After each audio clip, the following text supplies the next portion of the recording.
पुराणांतर्गत एक प्रसंग आता है, जब वशिष्ठ और विश्वामित्र का युद्ध चल रहा था। विश्वामित्र वशिष्ठ जी से सारे ऋषियों से बोले कि मैं ब्रह्मर्षि हूं। सभी ऋषियों ने कह दिया मैं आपको ब्रह्मर्षि नहीं मानूंगा। कब तक?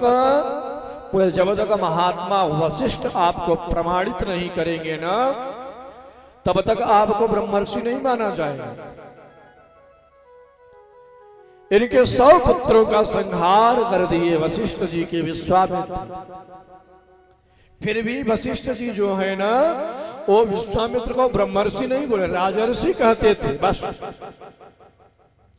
एक दिन विश्वामित्र जी जो थे, उन्होंने सोचा कि आज मैं वशिष्ठ को ही समाप्त कर दूंगा। न रहेगी बांस न बजेगी बांसुरी।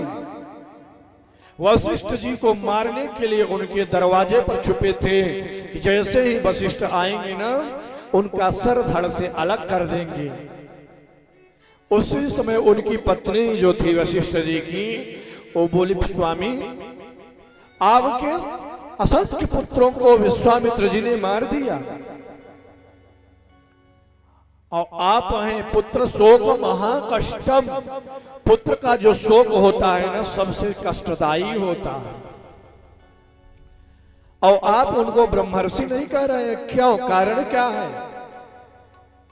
वशिष्ठ जी ने कहा देवी, ब्रह्मर्षि वह व्यक्ति होता है जो काम क्रोध लोभ मोह इन सब को जीत लिया हो।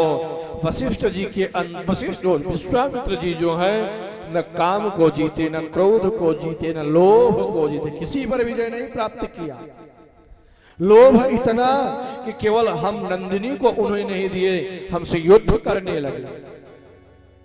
क्रोध इतना कि हम उनको ब्रह्मर्षि नहीं बोले तो हमारे निरपराध बालकों की हत्या कर दिए। और काम इतना है कि मेनका इत्यादि अप्सराएं आकर के उनकी तपस्या भंग कर दी। तो ये न काम को जीते हैं, न मोह को, न लोभ को, तो इनको हम कैसे ब्रह्मर्षि कह दे? ब्रह्मर्षि वह होता है जिसके हृदय में काम क्रोध लोभ मोह यह सब न हो। विश्वामित्र जी अब आज श्रवण कर रहे थे। विश्वामित्र अपने अस्त्र आयुधों को त्याग दिया और महात्मा वशिष्ठ के चरणों में गिर गए। बोले सरकार मेरे अपराध को क्षमा करो, मैं ब्रह्मर्षि के लायक नहीं हूं। तब वशिष्ठ जी ने कहा उठिए ब्रह्मर्षि विश्वामित्र, जो भक्त होता है ना वह झुकता है। जो वस्तुतः धनवान विद्यावान भक्तिवान परंपरागत होगा ना, वह झुक जाएगा। क्यों? क्योंकि झुकता वही है जिसमें जान होती है, और अकड़ना तो मुर्दों की पहचान होती है। अकड़ कर मुर्दा चलता है और जिसमें जान होती वह झुक कर चलता है। नमन्ति फलिनो वृक्षाः न नमन्ति कदाचन। कौन वृक्ष झुकता है? बोले जो फलदायी होता है, जिसमें फल लगा होता है वह झुक जाता है, और जिसमें फल नहीं रहता वह अकड़ कर चलता है। इसी प्रकार नमन्ति गुणिनो जना, जो गुणी जन होते हैं वो झुक कर चलते हैं, अपने आप को मिटा देते हैं कि मैं कुछ हूं ही नहीं। इसीलिए भक्तों को पागल कहते हैं। इन बिगड़े दिमागों में भरे अमृत के लक्ष्य हैं, इन्हीं पागल ही रहने दो, क्योंकि ये पागल ही अच्छे हैं। वशिष्ठ जी ने कहा महात्मन आप आज ब्रह्मर्षि हुए। विश्वामित्र जी ने कहा सरकार जब आप हमें ब्रह्मर्षि की उपाधि दे दिए हैं तो मेरा निवेदन है। बोले क्या? बोले आज आप हमारे यहाँ निमंत्रण है, वही प्रसाद पाइए। वशिष्ठ जी महाराज प्रसाद पाने के लिए विश्वामित्र के यहाँ गए, भोजन किए। भोजन के बाद वशिष्ठ जी ने कहा विश्वामित्र जी, ब्राह्मण को अगर भोजन कराओ तो उसे बिना दक्षिणा के विदा नहीं करना चाहिए, दक्षिणा दीजिए। बोले हम भी पक्कड़ ठहरे, आप भी पक्कड़। दक्षिणा में क्या है? बोले मैं तपस्वी हूं, इसलिए 10,000 वर्ष की तपस्या जो है वह आपको मैं दक्षिणा के रूप में प्रदान करता हूं। वशिष्ठ जी सोचे कि अभी भी इनके अंदर अहंकार तो है ही तपस्या का। वशिष्ठ जी ने कहा विश्वामित्र जी ऐसा करिए, आप हमारे यहाँ भी आतिथ्य ग्रहण करिए, हमारे यहाँ शाम का निमंत्रण आपको है।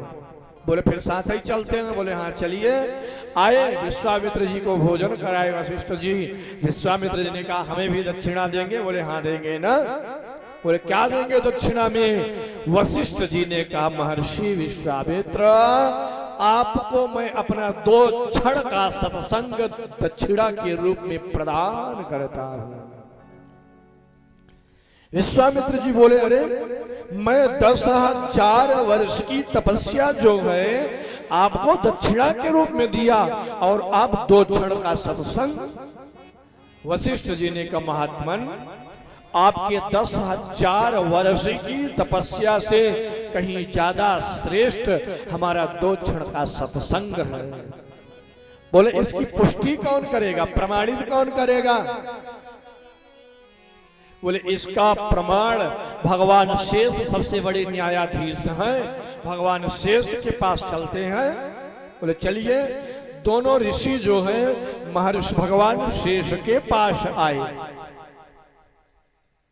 भगवान शेष को प्रणाम किया और भगवान शेष से अपनी अपनी बातें रखें। भगवान शेष ने कहा हम तुमको निर्णय तब सुना पाएंगे जब पृथ्वी के भार से हम मुक्त होंगे, क्योंकि अगर हम निर्णय करने के लिए आएंगे तो रसा रसातल जाएंगे, तब ही ये रसा पृथ्वी जो है रसातल में चली जाएगी, कोई बचेगा ही नहीं निर्णय सुनने के लिए। विश्वामित्र जी ने कहा भगवान शेष आप चिंता मत करिए, मैं अपनी 10,000 वर्ष की तपस्या से पृथ्वी को थामता हूं, पृथ्वी नहीं जाएगी जल में। वशिष्ठ भगवान शेष ने कहा ठीक है। 10,000 वर्ष की तपस्या से विश्वामित्र पृथ्वी को थामे, लेकिन जैसे भगवान शेष जो सहस्त्र सिर का सहस्त्र फन है उसको नीचे किया ना, पृथ्वी जल में जाने लगी। भगवान शेष ने पुनः धारण कर लिया। वशिष्ठ जी ने कहा प्रभु मैं भगवान का आशीर्वाद मान करके अपने 2 क्षण के सत्संग से पृथ्वी को धारण करता हूं। 2 क्षण के सत्संग से पृथ्वी मैया को धारण किए ना तो पृथ्वी मैया ज्यों की त्यों अपने स्थान पर स्थित रही। विश्वामित्र जी ने कहा अब निर्णय करिए। बोले निर्णय तो मैया वसुंधरा ने, मैया पृथ्वी ने कर दिया। विश्वामित्र जी आपके 10,000 वर्ष की तपस्या से पृथ्वी मैया नहीं टिकी और इनके 2 क्षण के सत्संग से पृथ्वी मैया टिक गई। इसलिए सबसे बड़ा इस संसार में क्या है? बोले सत्संग है। सत्संगमं च लभते पुरुषो यदा वै। सत्संग का लाभ जब पुरुष को प्राप्त हो जाता है ना तो हृदयांधकार नष्ट होकर के प्रज्वालितो ज्ञानमय प्रदीप, भक्ति और ज्ञान का उद्गम हो जाता। और भक्ति ज्ञान जहां आ गए ना वहां पर वैराग्य स्वयं आ गया।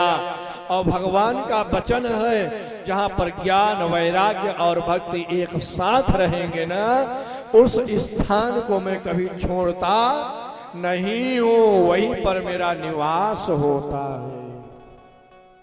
इस संसार में सबसे बढ़कर सत्संग है। सत्संग किसको कहते हैं? बोले सतां सज्जना नाम संगः इति सत्संगः।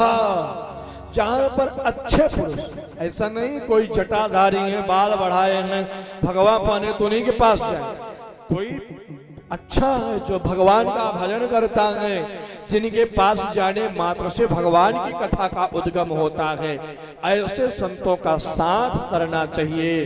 तब क्या होगा? बोल परमात्मा हमारे पीछे पीछे मन को निर्मल कर। मन ऐसा निर्मल हुआ जैसे गंगा नीर और पीछे पीछे हरि फिरे कहत कबीर कबीर निर्मल